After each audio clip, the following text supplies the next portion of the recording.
the most honest life lessons no one talks about. It was a quiet, unassuming night, the kind of night where nothing seems to be happening, but everything is. In a dimly lit apartment, miles away from the chaos of everyday life, a man sat staring at the walls, drowning in his own thoughts. He had everything, or at least that's what people would say. The job, the relationships, the status. But there was a void. He had learned all the conventional wisdom, the things everyone talks about, the success tips, the get-rich-quick formulas, the idealized version of happiness. But the real lessons? The ones that truly hit you when life slaps you across the face? No one talks about those. Like how you can be surrounded by people, yet feel entirely alone. Or how, despite doing everything right, you still find yourself stuck. These lessons aren't in books, they're not in the motivational speeches. They're hidden in the darkest corners of experience, lessons learned the hard way, through the silence of moments when you realize the truth. What if everything you thought you knew about success, happiness, and relationships was wrong? What if there's a truth no one dares to speak out loud? And yet, in that silence, you can hear the unmistakable sound of your life shifting. Something big is about to be revealed. But will you be ready for it? How long will you ignore the lessons life is trying to teach you?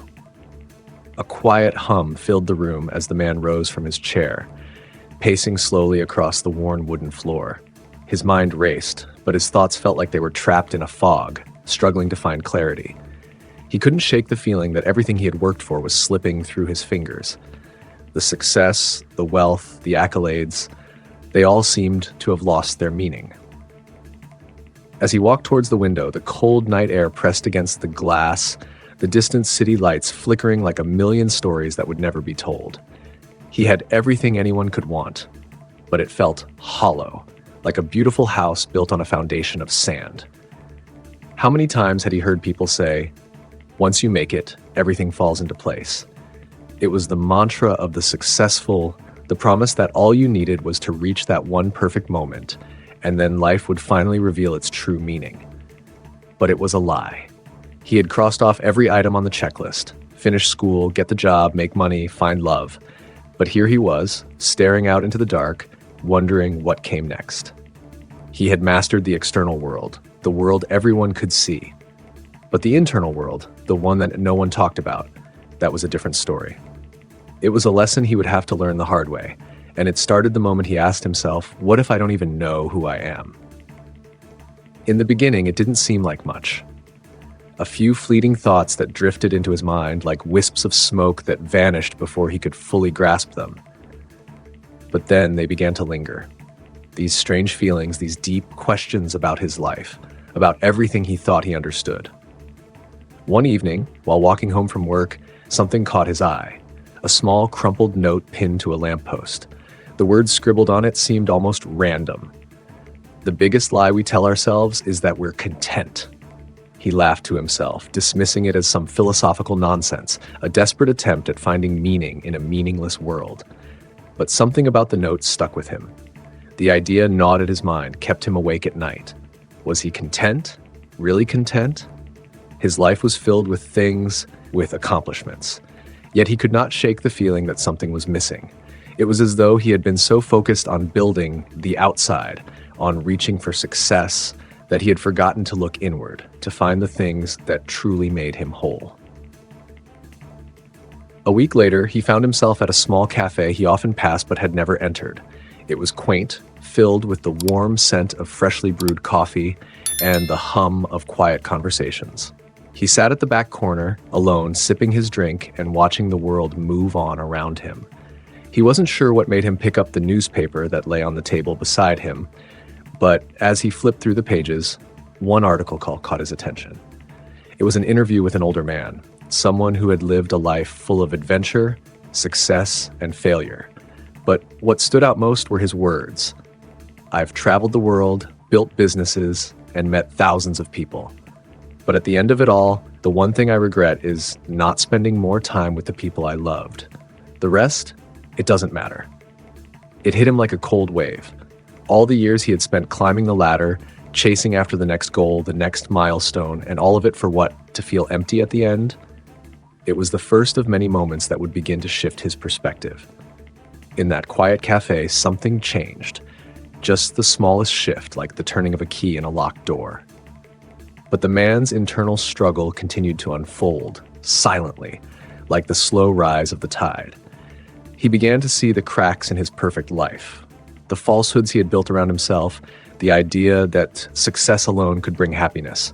It wasn't just about the job, or the money, or the title. It was about the moments that mattered. It was about the relationships he had neglected, the people he had ignored in pursuit of his own ambitions. One afternoon, while walking through a park, he spotted an older woman sitting alone on a bench. She was reading a book, but her eyes were distant, lost in thought. As he passed, their gazes met. She smiled softly, as though she had seen something in him that no one else had. "Are you happy?" she asked, the question seemingly simple, but laden with weight. He blinked, taken aback. How did she know? He smiled awkwardly, unsure of how to answer. "Sometimes," she continued, "we chase after things we think we want, only to realize that what we really need has been right in front of us the whole time." Days turned into weeks, and slowly the man began to listen. He started to reevaluate his life, his choices, and the people around him. He made time for the things that mattered, spending more time with his family, reconnecting with friends, and learning to let go of the idea that success was the ultimate goal. It wasn't easy. In fact, it was the hardest thing he had ever done. But as he started to peel back the layers of his life, he began to see the beauty in the moments he had been too busy to notice before. The late-night talks with friends, the quiet mornings with his partner, the joy of just being present. These were the things that made life worth living, not the trophies or accolades or bank account numbers. One night, as he sat on the rooftop of his apartment, looking out at the city below, he realized something. Life wasn't about the end goal. It wasn't about reaching some mythical place where everything would fall into place. It was about the journey, the small, imperfect moments that made it all meaningful. And in that realization, he understood the most honest life lesson no one talks about. The path to true happiness doesn't lie in what you achieve, but in what you experience along the way. The next morning, he left his apartment and went for a walk. He didn't know where it would take him, but he didn't care. For the first time in a long time, he was content. Not because he had everything, but because he had learned the most important thing of all, how to live fully, right here, right now. What would you do if you realized that everything you've been chasing was never the answer? Leave your thoughts in the comments. Tell us, what lesson have you learned the hard way? And if you're ready for more life-altering stories like this one, don't forget to like, share, and stay tuned for what comes next.